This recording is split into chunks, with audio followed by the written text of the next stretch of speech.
Hello again, everybody. This is Craig Evans of Autism Hangout, and thank you for tuning into this Autism Hangout special report. As we all know, life on the autism spectrum comes with challenges, and some are more difficult than others. Complicating the situation is the always bad choice of self-medication, using drugs or alcohol. Now, if you know somebody like this, or that person has been you, and you're caught up in ongoing trouble with the law and/or jail, there's good news on the horizon.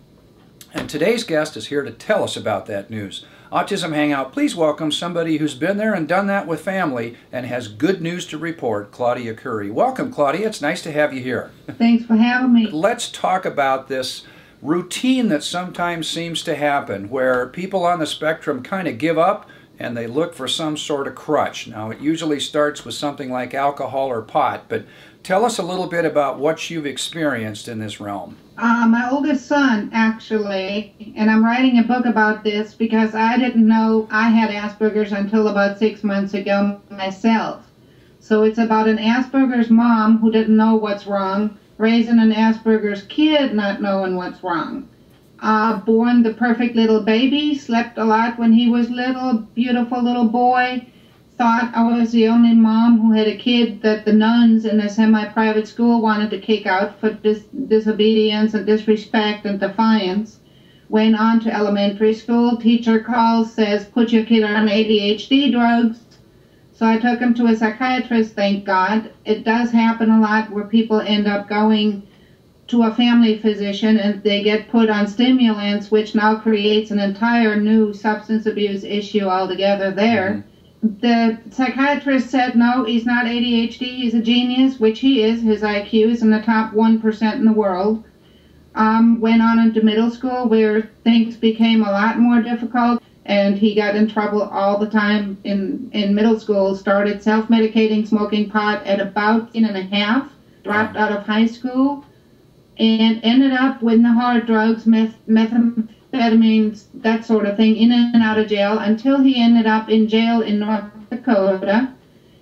And by that time, I had sent a privately paid psychiatrist in to have him diagnosed and rule out Asperger's. And he said there's no doubt he's 100%, and that as everybody knows, it presents with a number of other so-called conditions and or disorders. He went into treatment where they were using cognitive thinking therapy along with anger management and so forth. And he's doing fine. He's married. I have a 3-year-old grandchild now. And that's kind of a story I hear a lot from all over this country, and actually kind of starting to come in from Germany now too. Okay, so how did you decide to help others through your personal experience with your son? I began to realize, looking around and looking at his friends, that he's not the only kid. If we can convince enough people on the spectrum that it's a good thing to be on the spectrum because of the ability that you have that some other people don't have, then maybe more of them will utilize and see Asperger's syndrome and high-functioning autism as a positive rather than a label that needs to be hidden. Now, you've started an organization to help keep people on the spectrum that are experiencing trouble with drugs out of the legal system. Can you tell us a bit about that? We're starting to promote free screening. We're using a screening tool developed by Professor Simon Baron-Cohen at Cambridge University. They're dwindling the 50 questions down to 10.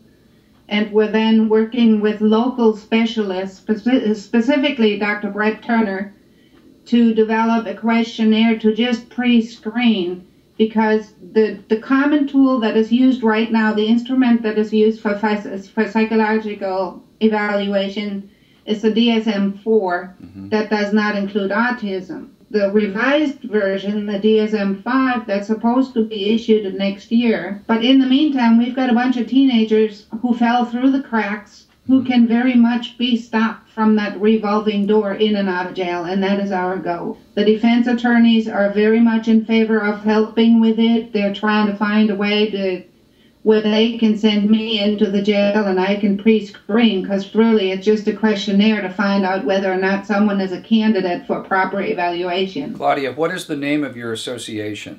It's the Asperger Syndrome and Autism Research and Rehabilitation Institute. Mm-hmm. There's a website. It's www.adultautism.us. Mm-hmm. Contact information is on there. I went to a local rehabilitation center, and they were kind enough to let me test 7 of their residents. 2 of them came back candidates for full evaluation.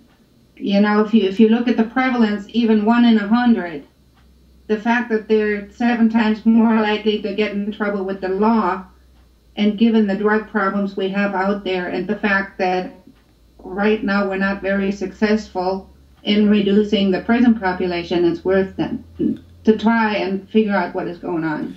So the goal of your association is to allow people that are being prosecuted to have the opportunity to be tested for Asperger syndrome, and that should be absolutely, yes. Okay, and so, then once we screen them, and once they're candidate for full evaluation, they get evaluated, and now we're working out the tweaks on how we're going to do the actual treatment part. Mm-hmm. Now, in a perfect world, we're going to build a huge facility somewhere with a secured facility for inmates and an open facility for private pay people who bring their kids in there, and a school.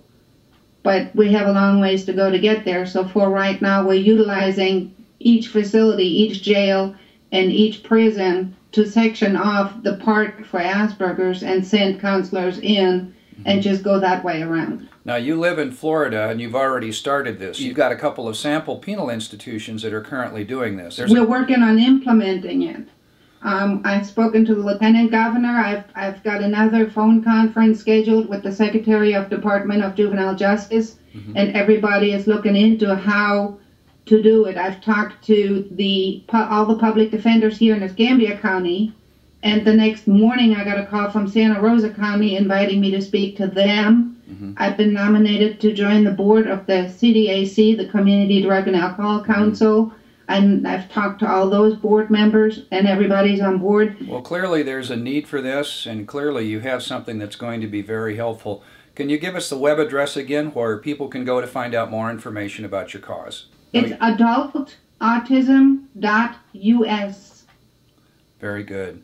Very good. Claudia, thank you for coming on today and telling us about this cause. It's definitely needed, and I commend you for being the one to make it happen. So thank you for what you do. Thank you for having me and helping me raise awareness. Really, that's the most important part right now, is to raise awareness. Yes. And thank you, Autism Hangout. I'll be back again soon with another special report.